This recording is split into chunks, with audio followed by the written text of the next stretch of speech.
The Remarkable Case of Davidson's Eyes by H. G. Wells.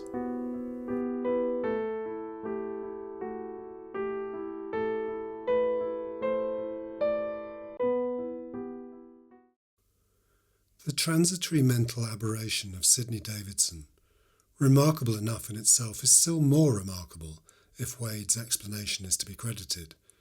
It sets one dreaming of the oddest possibilities of intercommunication in the future, of spending an intercalary 5 minutes on the other side of the world, or being watched in our most secret operations by unsuspected eyes.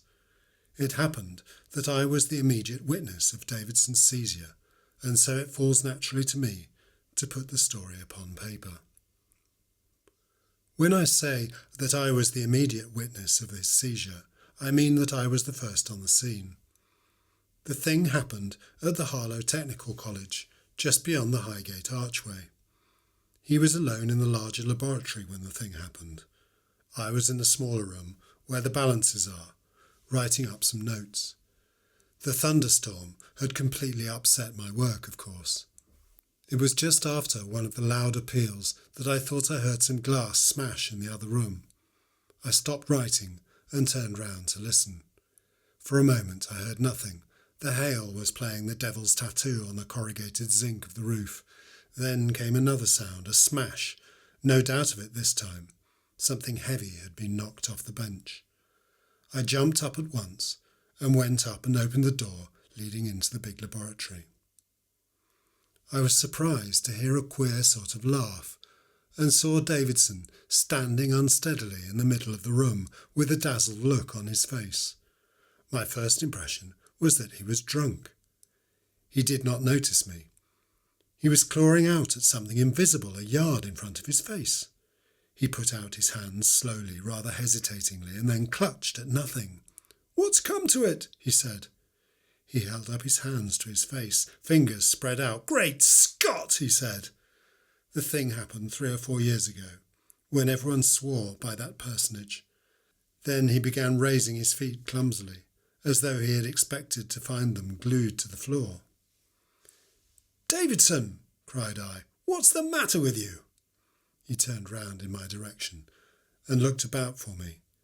He looked over me and at me and on either side of me without the slightest sign of seeing me. "Waves," he said.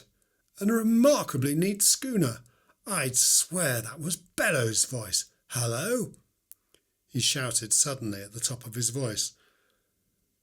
I thought he was up to some foolery. Then I saw littered about his feet the shattered remains of the best of our electrometers. "What's up, man?" I said. "You've smashed the electrometer." "Bellows again?" said he. "Friends left, if my hands are gone. Something about electrometers. Which way are you, Bellows?" He suddenly came staggering towards me. "The damn stuff cuts like butter," he said. He walked straight into the bench and recoiled. "None so buttery as that," he said, and stood swaying. I felt scared. "Davidson," said I, "what on earth's come over you?" He looked round him in every direction. "I could swear that was Bellows. Why don't you show yourself like a man, Bellows?" It occurred to me that he must be suddenly struck blind. I walked round the table and laid my hand upon his arm. I never saw a man more startled in my life.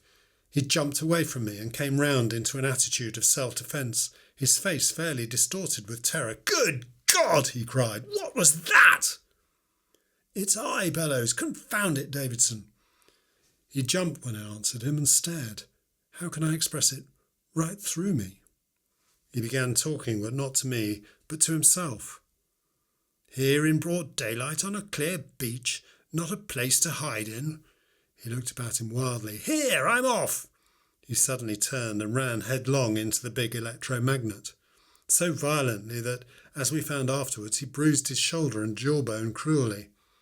At that he stepped back a pace and cried out, almost with a whimper, "What in heaven's name has come over me?" He stood blanched with terror and trembling violently, his right arm clutching his left, where that had collided with the magnet. "In the laboratory."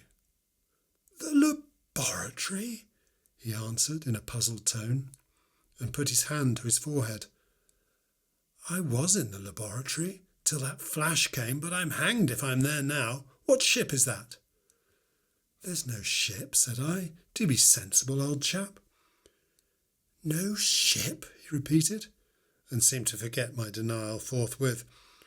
I suppose, said he slowly, we're both dead, but the rummy part is I feel just as though I still had a body. Don't get used to it all at once, I suppose. The old shop was struck by lightning, I suppose. Jolly quick thing, Bellows, eh? Don't talk nonsense. You're very much alive. You're in the laboratory blundering about. You've just smashed a new electrometer. I don't envy you when Boyce arrives. He stared away from me towards the diagrams of cryohydrates. I must be deaf, said he. They've fired a gun. For there goes the puff of smoke, and I never heard a sound. I put my hand on his arm again, and this time he was less alarmed. We seem to have a sort of invisible bodies, said he. By Jove, there's a boat coming round the headland. It's very much like the old life after all, in a different climate. I shook his arm. Davidson, I cried, wake up! It was just then that Boyce came in. So soon as he spoke, Davidson exclaimed, Oh, Boyce, dead too, what a lark! I hastened to explain that Davidson was in some kind of somnambulistic trance. Boyce was interested at once. We both did all we could to rouse the fellow out of his extraordinary state. He answered our questions and asked us some of his own, but his attention seemed distracted by his hallucination about a beach and a ship. He kept interpolating observations concerning some boat and the davits and sails filling with the wind. It made one feel queer in the dusky laboratory to hear him saying such things. He was blind and helpless. We had to walk him down the passage, one at each elbow, to Boyce's private room, and while Boyce talked to him there and humoured him about the ship idea, I went along the corridor and asked old Wade to come in and look at him. The voice of our dean sobered him up a little, but not very much. He asked where his hands were, and why he had to walk about up to his waist in the ground. Wade thought over him a long time, you know how he knits his brow, and then made him feel the couch, guiding his hands to it.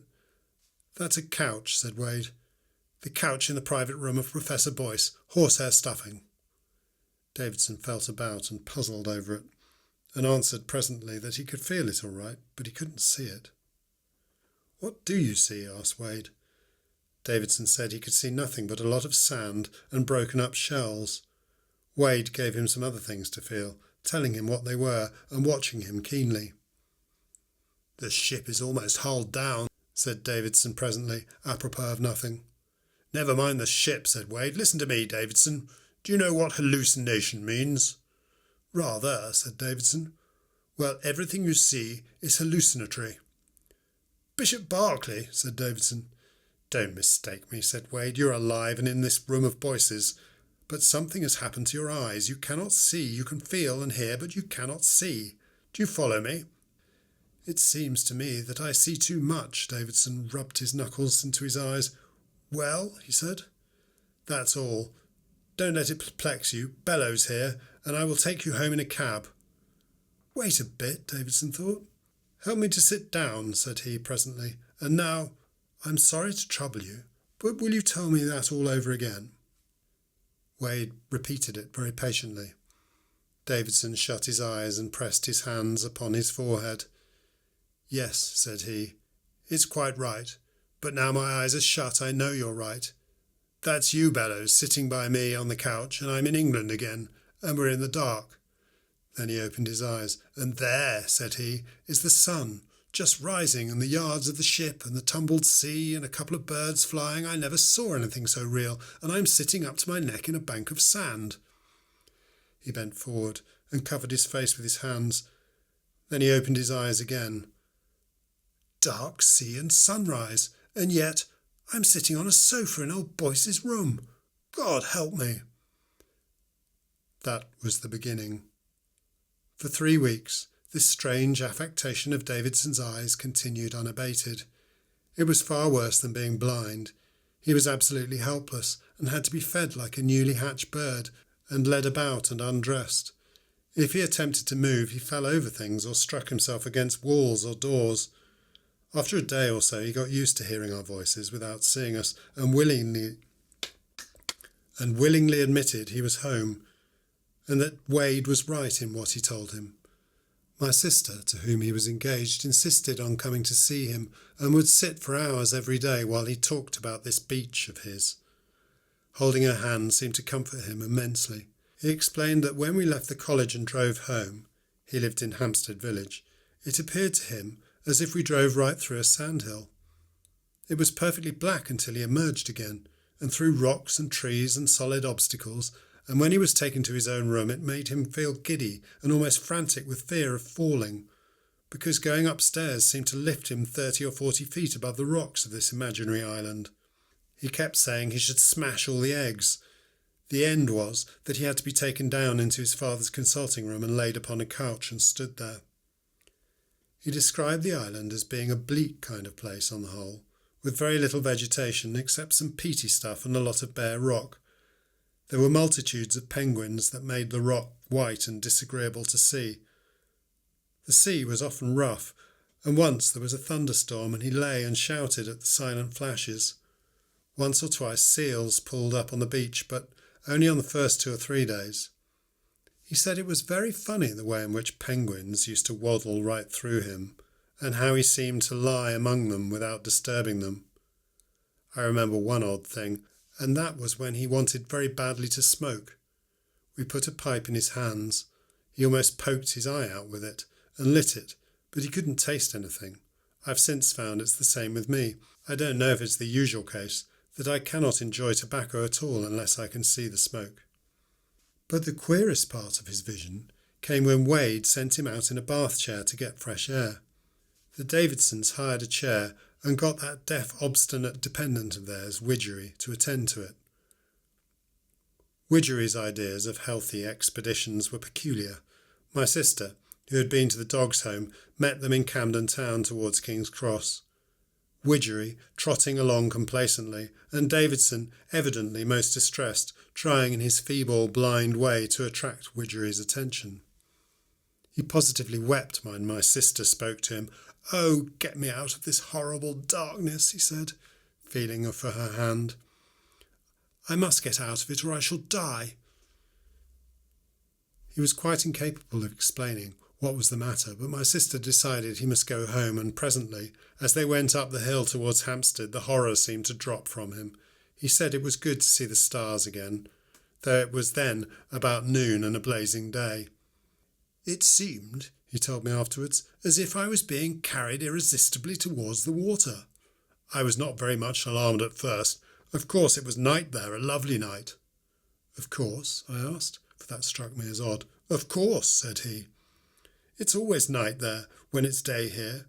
Well, we went right into the water, which was calm and shining under the moonlight, just a broad swell that seemed to grow broader and flatter as I came into it. The surface glistened just like a skin. It might have been empty space underneath for all I could tell to the contrary. Very slowly, for I rode slanting into it, the water crept up to my eyes. Then I went under. The skin seemed to break and heal again about my eyes. The moon gave a jump in the sky, and grew green and dim, and fish, faintly glowing, came darting around me, and things that seemed made of luminous glass, and I passed through a tangle of seaweeds that shone with an oily lustre.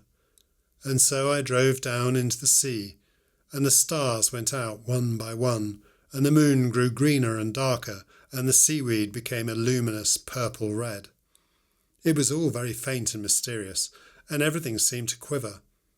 And all the while I could hear the wheels of the bath chair creaking, and the footsteps of people going by, and a man in the distance selling the special Pall Mall. I kept sinking down deeper and deeper into the water. It became inky black about me. Not a ray from above came down into that darkness, and the phosphorescent things grew brighter and brighter. The snaky branches of the deeper weeds flickered like the flames of spirit lamps. But after a time there were no more weeds. The fish came staring and gaping towards me, and into me and through me. I never imagined such fishes before. They had lines of fire along the sides of them, as though they had been outlined with a luminous pencil.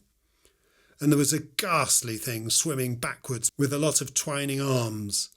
And then I saw, coming very slowly towards me through the gloom, a hazy mass of light that resolved itself as it drew nearer into multitudes of fishes, struggling and darting round something that drifted. I drove on straight towards it, and presently I saw in the midst of the tumult, and by the light of the fish, a bit of splintered spar looming over me, and a dark hull tilting, and some glowing phosphorescent forms that were shaken and writhed as the fish bit at them. Then it was I began to try to attract Widgery's attention. A horror came upon me. Ugh! I should have driven right into those half-eaten things if your sister had not come. They had great holes in them, Bellows, and never mind, it was ghastly. For 3 weeks, Davidson remained in this singular state, seeing what at the time we imagined was an altogether phantasmal world, and stone blind to the world around him. Then, one Tuesday, when I called, I met old Davidson in the passage. "He can see his thumb," the old gentleman said, in a perfect transport. He was struggling into his overcoat. "He can see his thumb, Bellows," he said, with tears in his eyes. "The lad will be all right yet." I rushed in to Davidson. He was holding up a little book before his face and looking at it and laughing in a weak kind of way. "It's amazing," said he. "There's a kind of patch come there." He pointed with his finger. "I'm on the rocks as usual, and the penguins are staggering and flapping about as usual, and there's been a whale showing every now and then, but it's got too dark now to make him out. But put something there and I see it. I do see it. It's very dim and broken in places, but I see it all the same, like a faint spectre of itself. I found it out this morning while they were dressing me. It's like a hole in this infernal phantom world. Just put your hand by mine. No, not there. Ah, yes, I see it. The base of your thumb and a bit of a cuff. It looks like the ghost of a bit of your hand sticking out in the darkening sky. Just by it there's a group of stars like a cross coming out." From that time Davidson began to mend. His account of the change, like his account of the vision, was oddly convincing. Over patches of his field of vision, the phantom world grew fainter, grew transparent, as it were, and through these translucent gaps he began to see dimly the real world about him. The patches grew in size and number, ran together and spread, until only here and there were blind spots left upon his eyes. He was able to get up and steer himself about, feed himself once more, read, smoke, and behave like an ordinary citizen again. At first it was very confusing to him to have these two pictures overlapping each other like the changing views of a lantern, but in a little while he began to distinguish the real from the illusory. At first he was unfeignedly glad, and seemed only too anxious to complete his cure by taking exercise and tonics, but as that odd island of his began to fade away from him, he became queerly interested in it. He wanted particularly to go down into the deep sea again, and would spend half his time wandering about the low-lying parts of London, trying to find the waterlogged wreck he had seen drifting. The glare of real daylight very soon impressed him so vividly as to blot out everything of his shadowy world, but of a night time in a darkened room he could still see the white-splashed rocks of the island, and the clumsy penguins staggering to and fro. But even these grew fainter and fainter, and at last, soon after he married my sister, he saw them for the last time. And now to tell of the queerest thing of all. About 2 years after his cure, I dined with the Davidsons, and after dinner a man named Atkins called in. He is a lieutenant in the Royal Navy, and a pleasant, talkative man. He was on friendly terms with my brother-in-law, and was soon on friendly terms with me. It came out that he was engaged to Davidson's cousin, and incidentally he took out a kind of pocket photograph case to show us a new rendering of his fiancée. "And by the by," said he, "here's the old Fulmar." Davidson looked at it casually. Then suddenly his face lit up. "Good heavens," said he, "I could almost swear." "What?" said Atkins. that I've seen that ship before. Don't see how you can have. She hasn't been out of the South Seas for 6 years, and before then... But, Davidson began, and then, yes, that's the ship I dreamt of. I'm sure that's the ship I dreamt of. She was standing off an island that swarmed with penguins, and she fired a gun. Good Lord, said Atkins, who had never heard the particulars of the seizure. How the deuce could you dream that? And then, bit by bit, it came out that on the very day Davidson was seized, HMS Fulmar had actually been off a little rock to the south of Antipodes Island. A boat had landed overnight to get penguins' eggs, had been delayed, and a thunderstorm drifting up. The boat's crew had waited until the morning before rejoining the ship. Atkins had been one of them, and he corroborated word for word the descriptions Davidson had given of the island and the boat. There is not the slightest doubt in any of our minds that Davidson has really seen that place, in some unaccountable way. While he moved hither and thither in London, his sight moved hither and thither in a manner that corresponded about this distant island. How is absolutely a mystery. That completes the remarkable story of Davidson's eyes. It is perhaps the best authenticated case in existence of a real vision at a distance. Explanation there is none forthcoming, except what Professor Wade has thrown out, but his explanation invokes the fourth dimension and a dissertation on theoretical kinds of space. To talk of there being a kink in space seems mere nonsense to me. It may be because I am no mathematician. When I said that nothing would alter the fact that the place is 8,000 miles away, he answered that 2 points might be a yard away on a sheet of paper, and yet be brought together by bending the paper round. The reader may grasp his argument, but I certainly do not. His idea seems to be that Davidson, stooping between the poles of the big electromagnet, had some extraordinary twist given to his retinal elements through the sudden change in the field of force due to the lightning. He thinks, as a consequence of this, that it may be possible to live visually in one part of the world while one lives bodily in another. He has even made some experiments in support of his views, but so far he has simply succeeded in blinding a few dogs. I believe that's the net result of his work, though I have not seen him for some weeks. Latterly, I have been so busy with my work in connection with the St Pancras installation that I have had little opportunity of calling to see him. But the whole of his theory seems fantastic to me.